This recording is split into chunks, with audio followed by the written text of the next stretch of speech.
Miss Instant Bright, Part 28. Siguro dala na rin ang impluensya ng alak kaya kay bilis kong nalunod sa mga halik na binigay sa akin ni Mr. Blair. Nakakapanghina ang bawat hagod ng mga labi niya na tila ba hinihigop ang aking lakas. Ang hangin sa buong katawan ko. Bawat galaw ng malalambot niyang mga labi ay nilulunod ako ng nilulunod. Hindi ko na alam kung makakaahon pa ba ako. It keeps playing in my head. Bulong niya sa akin nang saglit na makalayo ang mga labi namin. Damang-dama ko ang mainit niyang hininga kahit pa nasa ilalim kami ng shower. Kahit ilang beso ang kalimutan ay hindi ko magawa. Dagdag niya bago ako muling siniil ng halik. Pero sa pagkakataong to ay mas naging mapusok siya. Ramdam ko ang panggigigil niya sa bawat hagod na ginagawa niya. Napapikit na lang ako at napakapit sa batok niya habang malugod kong tinatanggap ang mapaglaro niyang dila na tila tinutuklas ang bawat anggulo ng loob ng bibig ko. Lasang-lasa ko pa rin ang alak sa laway niya, dahilan para mas malasing ako sa magkahalong init at sarap na hatid niya. Sir?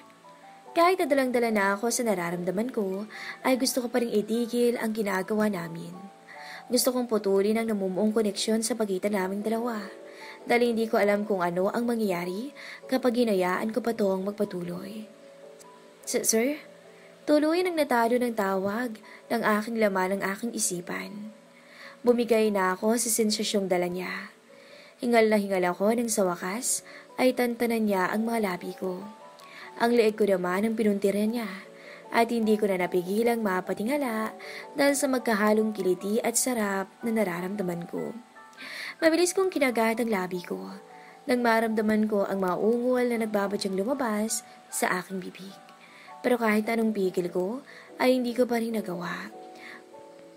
Kumawala ang mahihinang ungol ko na humalo sa tunog ng lagaslas ng tubig.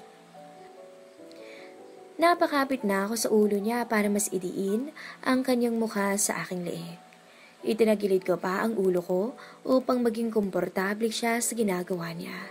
Sir? Ungol ko nang maramdaman ko ang dila niyang pinapasadahan ng leeg ko. Paminsan-minsan ay sinisip-sip niya to, dahilan para mas lalang sumarap ang sensasyong nararamdaman ko. I can still remember it, Christine. Bulong niya sa akin habang dinadampian niya ng mumunting halik ang aking leeg. I can still feel the sensation of our first hot encounter. Dagdag niya bago umakyat ang halik niya sa aking panga, paitaas sa aking tenga. How we both fell in it, in pleasure. Napawang ang bibig ko nang makiliti ang tenga ko sa kanyang labi at mainit na hininga. Hindi ko alam kung anong mayroon sa sinabi ni Mr. Moller. Pero dama ko ang mas pagtindi ng init na nararamdaman ko. Maranyang inaplos ang aking pisngi. Bago niya ako muling siniilang halik, kasabay ng pag-abot niya sa rilaya ng damit ko. Ilang sandali pa, ay natagpuan ko ang sarili ko na unti-unti niyang hinuhubaran, hanggang sa ang matira na lang ay ang bra at panty ko. Tumitig siya sa mga mata ko. Punong-puno ng pagnanasa ang kanyang asul na mga mata. You're fucking hot. Mainang sambit niya bago niya hinawakan ang isang dibdib ko at sensual yung pinisil. I want you. Dagdag niya bago niya nilapit ang mukha sa dibdib ko. Kasabay ng paggapang ng kamay niya sa aking likod at mabilis na tinanggal ang hook ng aking bra. Ilang sandali pa ay tumambad na sa kanya ang malulusog kong dibdib. Isang malakas na singhap ang kumawala sa bibig ko nang mabilis niyang sunggaban ang dibdib ko. Agad na nilamon ng mainit niyang bibig ang kanan, habang sinakop naman ng malaki niyang palad ang kaliwa, sabay na pinaglaruan yun. Dahilan para halos umikot ang paningin ko. Sir, iyon na lang ang tanging nasasabi ko, dahil hindi ko magawang kapain ang mga salitang maglalarawan sa sarap ng sensasyong nararamdaman ko. Ang mumunting mga daing ko'y kalaunay lumakas ng lumakas, lalo na ng salitan niyang paglaruan ang hinaharap ko. Nakakauhaw, nakakabaliw. Tila siniraban na ang katawan ko dahil sa tinding init na nararamdaman ko. Hindi ko nangaramdam ang lamig na dala ng patuloy pa ring umaagos sa tubig. Earphones or music to my ear, Christine. Mapang-akit yung bulong bago siya tumingin sa akin at umisi. Hindi ko magawang sumagot sa kanya dahil abala ako sa paghahabol ang hininga ko. Doon ko lang kasi napansin na pinipigilan ko pala ang paghinga ko. Get up. Lean against the wall. Utos na sa akin bago niya ako tinulungang makatayo. Pagkatapos ay pinasandal niya ako sa pader at doon ay muli niya akong sinunggaban ng halik, kisabay ng pagpatay niya sa shower. Hindi siya nagtagal sa mga labi ko. Muling bumaba ang kanyang halik sa aking leeg, papunta sa aking dibdib. Muli niya yung pinagpiyastahan, habang ang isang kamay niya ay dahan-dahan ng pumapadausdos sa pagitan ng mga hita ko. Nang maramdaman ko ang mainit niyang balat na inaaplos ang parting yun, ay hindi ko na napigilan ang paninigas ng binti ko dahil sa magkahalong kaba at kasabikan. Hindi ko rin mapigilang maalala ang sakit na nararamdaman ko nung una niya akong pasukin. Pero sa kabila ng takot at pangamba, ay naroon ang kasabikan. Naroon ang katanungan na, paano kung kaya ko na? Itinigil niya ang ginagawa niya at diretsong tumingin sa aking mamata, habang nakapinta sa mga labi niya ang isang mapaglarong ngisi. Do you want me to pleasure you here, Christine?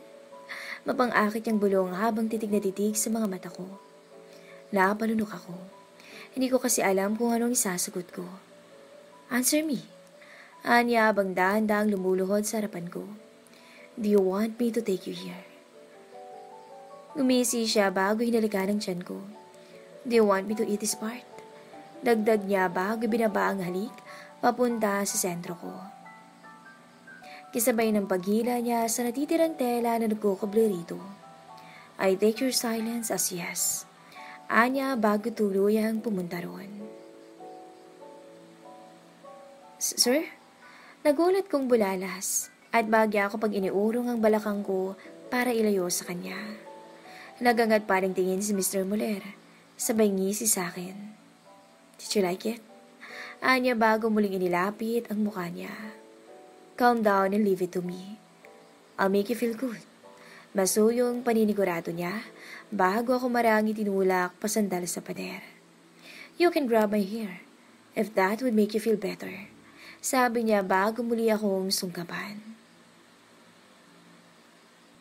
Halos hindi ko na alam kung ano ang gagawin ko. Hindi ako magkamayaw sa pagdaing dahil sa labis-labis na nararamdaman. Mariin akong napapapigit habang kagat-kagat ang labi ko. Napapalakas na rin ang ingay na kumakawala sa bibig ko. At maya-maya lang, ay nanigas na ang mga binti ko at bahagya ng bumaon ang mga kuko ko sa balikat niya. Napawang na lang ang bibig ko dahil malapit na talaga ako nang bigla na lang siyang tumigil. Tangina, naibulalas ko dahil sa labis-labis na pagkabiting nararamdaman ko. Tila umurong ang papasabog ng sensasyong nararamdaman ko kanina. Kahit na ayaw ko ay nakaramdam pa rin ako ng iritasyon. Narinig ko ang mahinang tao ni Mr. Muller bago siya tumayo at sinila ko ng halik.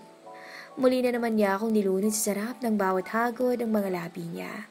Kisabay ng pag-angat niya ng isang hita ko at pilit yung inilingkis sa baywang niya.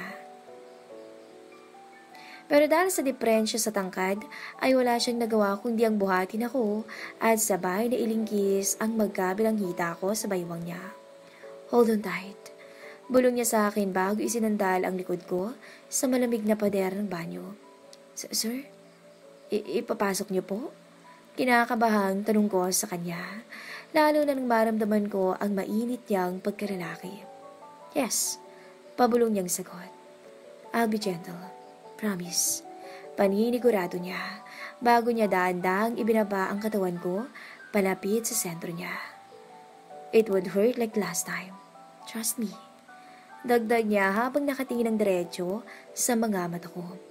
Just look at me in my eyes. Huminga ako ng malalim bago tumango. Please.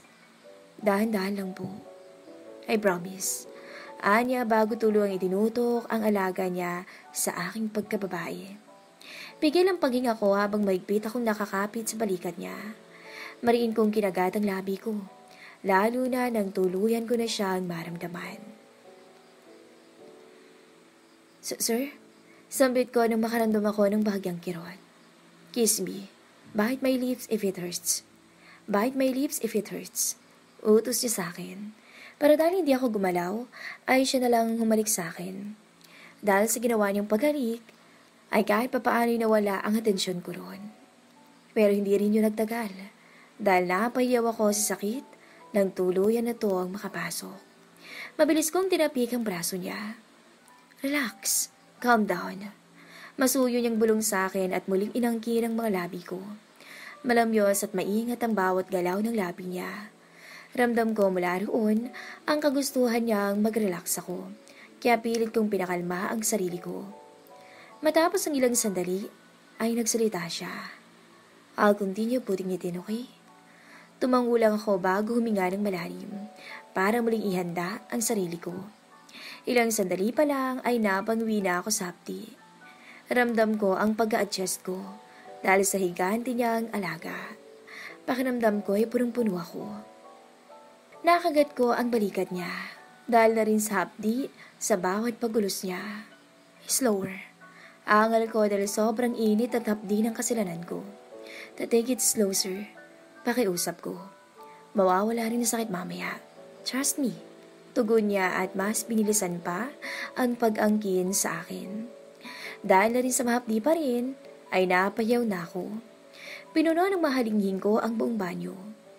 Bumaon na rin ang makuko ko sa likod niya dahil yun lang ang naisip kong paraan para maibsan ang sakit ng nararamdaman ko. Maya-maya pa ay nagsimula na akong masanay. Nawawala na ang hapdi at sakit at napapalitan na ng kakaibang sensasyon na hindi ko maipaliwanag. Nakapanghina, nakakalunod. Tingin ko'y tinatakasan na ako ng lakas. Rinig na rinig ko ang mabibigat niyang paghinga habang umiindayog sa akin. Napading na rin ako at ilang beses na nakalmot ang likod niya dahil tuluyan ang napalitan ng sarap ang sensasyong nararamdaman ko. Napapatirik na ang mga mata ko sa tuwing isinasagad niya yon. At sobrang lakas ng mga hiyaw ko dahil talagang nalulunod ako sa sarap at gigil. Hindi nagtagal ay nakaramdam ako ng tila pagsabog. Sunod-sunod ang daing na kumawala sa akin kasabay ng pagtakas ng lakas sa buong katawan ko. At ganoon din si Mr. Muller. Mabilis na yung inalis. At nakaramdam ako ng hapdi sa paghugot niya. Napatitig na lang ako roon dahil hindi pa rin ako makapaniwalang nagawa kong makaya ang ganoon kalaking pagkalalaki. Ilang sandali pa ay bumagsak siya sa ibabaw ko. Dinig na dinig sa buong banyo ang tunog ng marahas naming pagbuga ng hangin. Kapwa naghahabol ng hininga at kapwa nangihina.